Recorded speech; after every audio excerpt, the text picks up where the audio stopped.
சொல்றது ஒன்று. என்னுடைய இனிய நண்பர் இலங்கை ஜெயராஜ் சொல்வார், அதை கொஞ்சம் டெவலப் பண்ணி சொல்வேன். எல்லாருக்கும் பிடிச்ச விஷயம் இந்த உலகத்தில் என்னன்னா கிரிக்கெட். கிரிக்கெட் யாருக்கு பிடிக்காது? எல்லாருக்கும் பிடிக்கும். இந்த கிரிக்கெட்டுக்கும் கீதைக்கும் ஒன்றும் வித்தியாசமே கிடையாது சார். கிரிக்கெட் நீங்க பாத்திருக்கீங்க, மைதானத்தில் ஒருத்தன் ஆடுறதுக்காக வரான். ஆடுறதுக்காக ஒருத்தன் வந்த உடனே அவனுக்கு பந்து போடுறதுக்காக ஒருத்தன் வரான். இது வரைக்கும் கரெக்ட், எந்த தப்பும் கிடையாது. ஏன்னா ஒண்டிக்கு ஒண்டி, அதான் நியாயம். ஒருத்தன் ஆட வந்தான், ஒருத்தன் பந்து போட வந்தான். 10 பேர் ரவுண்டு கட்டினானே, இது என்ன நியாயம்? சுத்தி அந்த 10 பேர் எதுக்கு வந்தான்? ஒரே வார்த்தை, இவனை ஒழிக்கணும்னு வந்தான். ஃபீல்டிங்கிறதுலாம் நீங்க டீசென்டா சொல்ற வார்த்தை, நான் ஒத்துக்க மாட்டேன். இவனை ஒழிக்கணும்ன்ற ஐடியாவில் 10 பேர் வந்தான். இதுல இருந்து உங்களுக்கு வாழ்க்கை புரிஞ்சு போச்சா? என்ன, ஒருத்தன் வாழணும்னு புறப்பட்டா அவனை ஒழிக்கணும்னு 10 பேர் புறப்படுவான். இத்தனையும் தாண்டி தான் இந்த உலகத்துல வாழ முடியும்னா கிரிக்கெட் சொல்ற கீதை. இது பெருசு இல்ல. இவனாவது ஒருத்தன் ஆட வந்தான், ஒருத்தன் பந்து போட வந்தான், 10 பேர் ஒழிக்க வந்தான். 10,000 பேர் அங்க எதுக்கு வந்தான்? 10,000 பேர் அங்க எதுக்கு வந்தான்? ஒரு வேலை வெட்டி இல்ல, இருந்தா வருவாங்க. அவன் என்ன பண்றான் பாருங்க, அந்த 10,000 பேரும் என்னன்னா, 4 அடிச்சாலும் 4 கத்துறான், அவுட்னாலும் அவுட் அப்படின்னு கத்துறான்.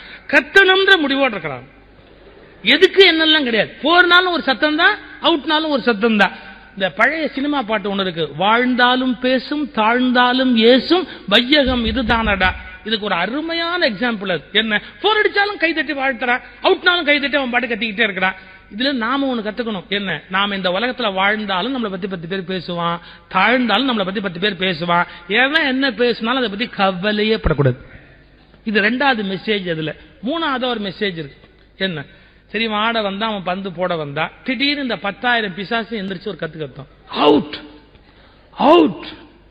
அப்ப உண்மையிலேயே இவன் அவுட் இல்ல சார், இவன் அவுட்டே இல்ல. அப்போ அந்த சமயத்தில் இந்த டிவி கேமராவை அந்த கிரிக்கெட் பிளேயர் மூஞ்சில வச்சீங்கன்னா 1.5 லிட்டர் விளக்கெண்ணையை பிடிக்கலாம்.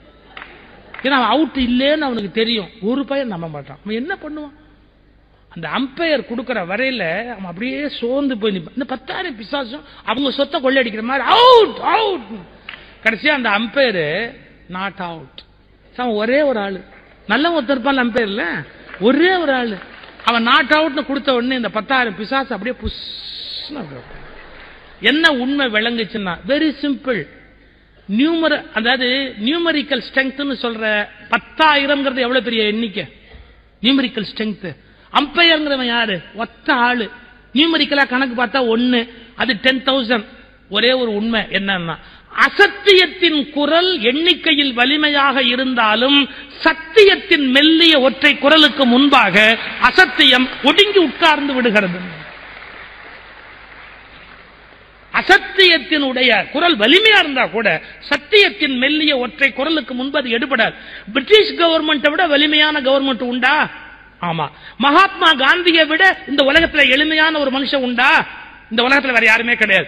ஆனா இவ்வளவு எளிமையான மனிதன் எப்படி அவ்வளவு பெரிய பிரிட்டிஷ் கவர்மெண்ட்டை சந்திக்க முடிஞ்சது, வீழ்த்த முடிஞ்சதுன்னா சத்தியத்தின் வலிமையினால் மட்டுமே அசத்தியத்தினுடைய ஆற்றலை அழித்து விட முடியும். இது எட்டர்னல் பிலாசபி. கடைசியா அவனு சொல்லி முடிச்சார். அதுக்குள்ளேயே நான் 3 சொன்ன 4வது ஒண்ணு இருக்கு. அதுல என்னன்னா, இவன் ஆட வந்தா, அவன் பந்து போட வந்தா, ஒழிக்கிறதுக்காக 10 பேர் வந்தான்.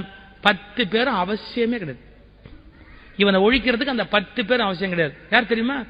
இவன் கூட ஒருத்தனை கூட்டிட்டு வந்தான் பாத்தீங்களா, அவன் போதும். ஏன், ஓடப்படாத நேரத்துல ஓடி இவனை உள்ள இழுத்து விட்டு அப்புறம் அவன் சேஃபா மறுபடியும் அவன் நின்னுக்குவான். இவன் செத்தான். இப்ப உங்களுக்கு வாழ்க்கையில என்ன புரிஞ்சது?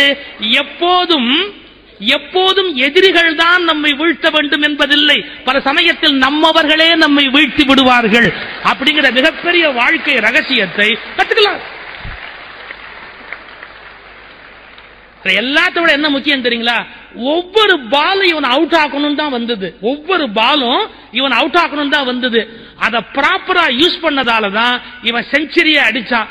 உங்களை வீழ்த்துவதற்காக உலகம் ஒவ்வொரு பந்தை எரிகிற போதும் அதை உங்கள் செஞ்சுரிக்கான பந்து என்று நீங்கள் பயன்படுத்துகிற போது உங்களை இந்த உலகத்தில் வேறு யாராலும் வெல்ல முடியாது. இதுதான் வெற்றியின் மிகப்பெரிய ரகசியம். எனவே ஆனந்தமாக இருங்கள், வாழ்க்கையின் நிஜங்களை நிஜங்களாகவே சந்தியுங்கள். எதிர்த்தரப்பை பற்றி கவலைப்படாதீர்கள். நாம் நிம்மதியாகவும் நிறைவாகவும் இருப்பதுதான் பூரணமான ஒரு வாழ்க்கை என்பதை புரிந்து கொள்ளுங்கள். நம்முடைய விருப்பப்படி இன்னொருவர் இருக்க வேண்டும் என்று கட்டாயப்படுத்தாதீர்கள். யாரையும் அடிமைப்படுத்தாதீர்கள். யாருக்கும் அடிமையாக இராதீர்கள். இதுதான் வாழ்க்கையின் மிக உன்னதமான வாழ்வியல் முறை என்பதை சொல்லி, இப்படி ஒரு சிறப்பை இத்தனை நல்ல ரசிகர்கள் முன்பு எனக்கு வழங்கியமைக்காக நகைச்சுவை மன்றத்துக்கு என் ஆத்மார்த்தமான நன்றியை தெரிவித்து,